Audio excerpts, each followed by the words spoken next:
اس لیے کہ ظاہری عبادات سے ہٹ کر روزے کی جزا اللہ تبارک و تعالی اپنے بندے کو اپنے شان کے مطابق عطا فرماتا ہے۔ روایت میں آتا ہے کہ اللہ کے رسول صلی اللہ علیہ وسلم نے فرمایا، جب میدان محشر قائم ہوگا، عرش کے سائے کے سوا کوئی سایہ نہ ہوگا، ہر انسان اپنا نامہ اعمال لے کر شفاعت کرنے والے کو تلاش کرتا ہوگا، تو اس میدان محشر کی کڑکتی دھوپ کے اندر اللہ تبارک و تعالی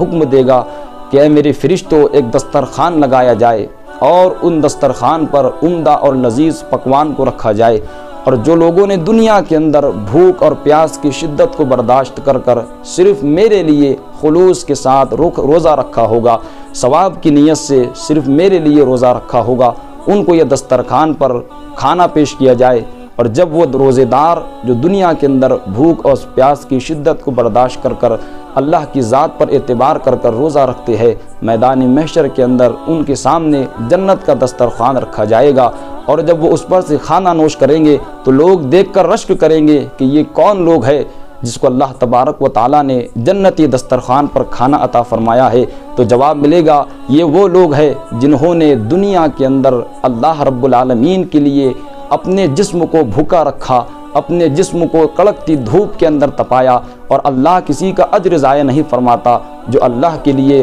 روزہ رکھتے ہیں، اللہ تعالیٰ میدان محشر میں ان کو اسی طریقے کا اجر عظیم عطا فرماتا ہے۔ روایت میں آتا ہے کہ جو ماہ رمضان المبارک کا ادب و احترام کرتا ہے، اللہ تعالیٰ اس میں ایک نیکی کرنے والے کا ثواب 10 گنا بڑھا دیتا ہے، اور جب کوئی روزے دار نماز کی نیت سے اپنے بستر سے اٹھتا ہے، اپنے بستر سے دوری اختیار کرتا ہے، تو اس وقت ایک فرشتہ آواز دیتا ہے، اے بستر سے اٹھنے والے، اے نماز کی نیت کر کے اللہ کے گھر کی طرف جانے والے، اللہ تجھے جنت کا بستر عطا فرمائے گا۔ اور جب وہ شخص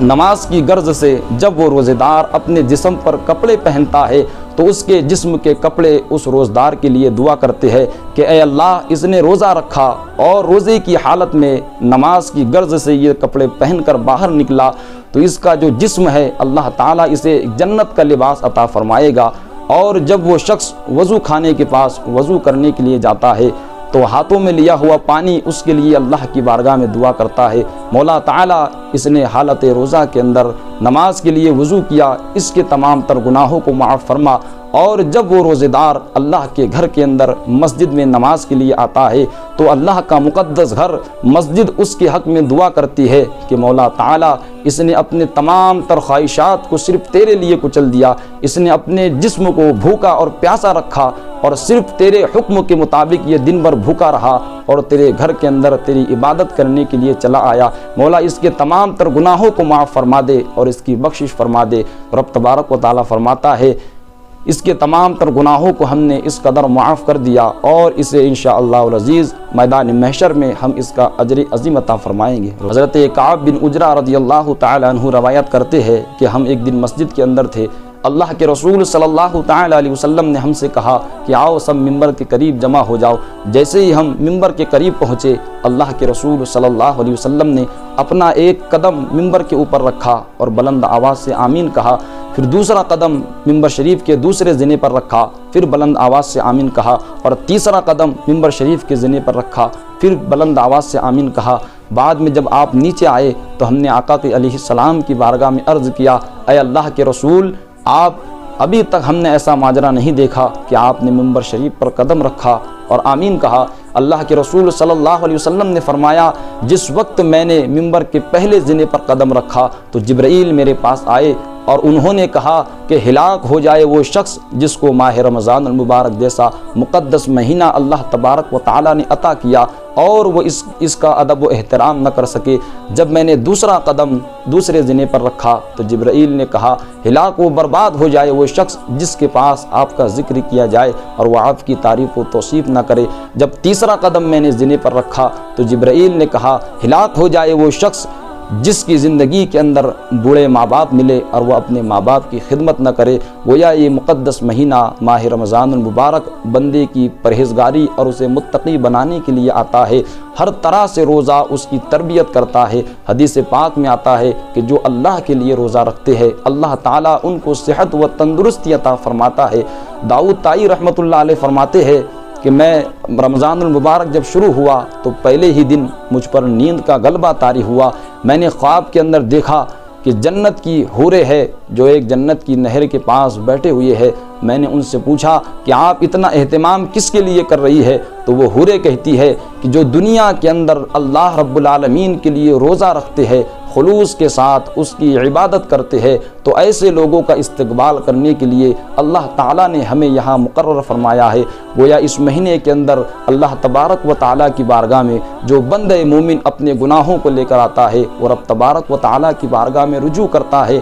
اللہ ایسے گناہ گاروں کی بے حساب مغفرت فرماتا ہے۔ یہ وہ مقدس مہینہ ہے۔ روایت میں آتا ہے کہ جو لوگ 11 مہینے میں نمازیں نہیں پڑھتے تھے، ایک شخص ایسا بھی تھا جو 11 مہینے کبھی اللہ کے گھر میں نہیں آیا کرتا تھا، لیکن جیسے ہی ماہ رمضان المبارک کا چاند نظر آتا تو وہ اللہ کے گھر میں آتا۔ کسی نے اس سے پوچھا کہ 11 مہینے تو عبادت نہیں کرتا، لیکن جیسے ماہ رمضان آتا ہے تو اچھے اور خوبصورت اور خوشبودار کپڑے پہن کر اللہ کے گھر میں آ جاتا ہے۔ وہ شخص کہتا ہے 11 مہینوں کے اندر تو میرا جسم گناہوں سے آلود ہو جاتا ہے، بس یہ ایک مہینہ ماہ رمضان المبارک کا، اس مہینے کے اندر میں اللہ کی بارگاہ میں توبہ و استغفار کرتا ہوں۔ مجھے امید ہے کہ وہ خالق کائنات میرے گناہوں کو معاف فرما کر مجھے بخشش کا پروانہ عطا فرمائے گا۔ جب اس شخص کا انتقال ہوا تو کسی نے اس سے خواب میں پوچھا کہ تجھے جنت کیسے عطا کی گئی؟ تو وہ شخص کہتا ہے بس یہی ماہ رمضان المبارک کی برکت سے اللہ تعالیٰ نے میرے گناہوں کو معاف فرما دیا اور مجھے جنت عطا فرما دی۔ گویا رب تبارک و تعالیٰ اپنے گناہگار بندوں کی اس مہینے کے اندر بے حساب مغفرت فرماتا ہے۔ رب تبارک و تعالیٰ کی بارگاہ میں دعا ہے کہ مولا تعالیٰ سبھی کو ماہ رمضان المبارک کے فیوز و برکات سے مالا مال فرمائے اور سبھی کے ماہ رمضان المبارک کے روزوں کو اپنی بارگاہ میں شرف قبولیت عطا فرمائے۔